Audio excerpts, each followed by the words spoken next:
What's up guys, James Paddock here. Wait, where the hell am I? Oh that's right, we've got lodgers in the house now, so I've moved out of my old room into a slightly less overly spacious room. I really like that double bed though. Something that gets under my bonnet is the way that the English language is evolving, or devolving, however you want to look at it. We have a beautiful, diverse, accessible vocabulary which we've had for thousands or hundreds of years, and what do we have to show for it now? People who insist that fly is an adjective. Now I'm feeling so fly, like a G6, like a G6. Earth to planet Yob. The word fly is not an adjective. It is a verb in that you can fly, and it's also a noun in that you can be a fly, but you can't be fly. I want to know how long it is before all nouns, verbs and adjectives become completely and totally interchangeable. Hey man, you're looking super cat today. Did you see that band last night? They totally purpled. The guy next door just kicked my dog. What a complete dribble. I don't even like using the word sick, to be honest. Dude, that's sick. Yeah, and if you don't stop talking like that, I'm gonna be sick. Bro, shut your face. Of course, you then have websites like Urban Dictionary, which, while incredibly useful to anyone unfamiliar with informal or internet-based terms, do tend to get rather clogged up with words that no one will ever use. Words like engaged, rendezvous, bisexual, and cock-blockalypse. Don't get me wrong, these are at least innovative and witty word combos. They're just not realistically going to be used in casual conversation. Although I suppose me using them makes them just that little bit more popular. A quick scour through Wiktionary's Word of the Day archive reveals an absolutely massive amount of brilliant words which are similar in that no one really uses them, but they are actually accepted terms. Words like prelapsarian, anodyne, supervicaneous, velleity. This country produced Shakespeare, Wordsworth, Blake, a bunch of extremely talented English writers all called William for some reason. We've produced epic novels and poems of absolutely monstrous length, so long in fact that hardly anyone has actually read the whole way through them. And yet, the English-speaking world deliberately abuses the language to horrifying degrees.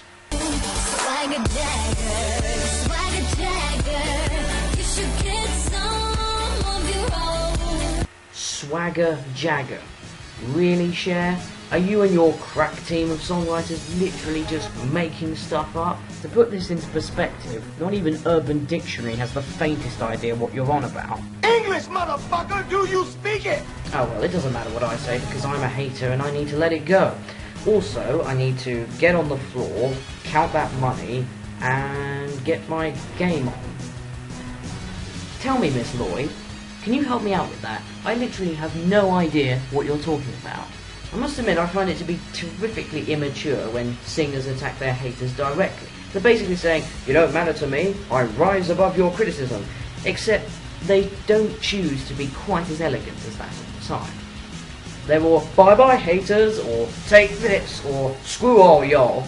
Not elegant at all, in other words. On top of that, they wouldn't be writing crude rebuttals to the haters in the first place if they really didn't care what was said about them.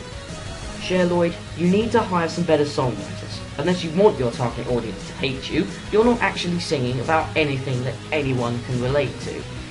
It's because of that alone that people will hate you. Also, you might want to fire the guy who thought it was a good idea to upload 10-second teasers of your depressing single every day for a week leading up to its release. Just saying.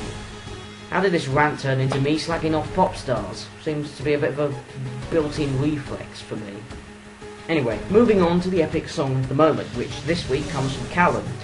He suggested Tripod's Gonna Make You Happy. I haven't really heard a band like this before. Most of the music comes from the vocal harmonies, which are all very solid and rhythmic. The guy in the middle just strums his guitar every 2 beats, but it works. The song itself is very tongue-in-cheek. It's about some guy who wants to make sweet love to his darling partner as soon as he's done with the game he's playing. There's a lot of video game related humour in the lyrics, and it's some pretty funny stuff. You might want to check it out just if you want a quick laugh. So thanks again very much for watching. I'll see you guys sometime next week. I actually copied Christina Grimley there. Before we get down to love, before we get down, I just gotta finish this level.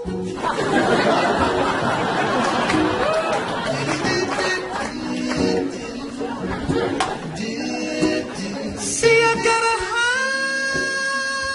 high score tonight.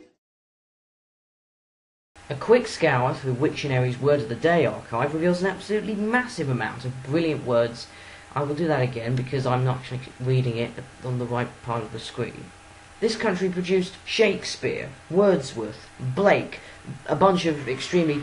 Oh, shut up, fan! Am I upside down or not?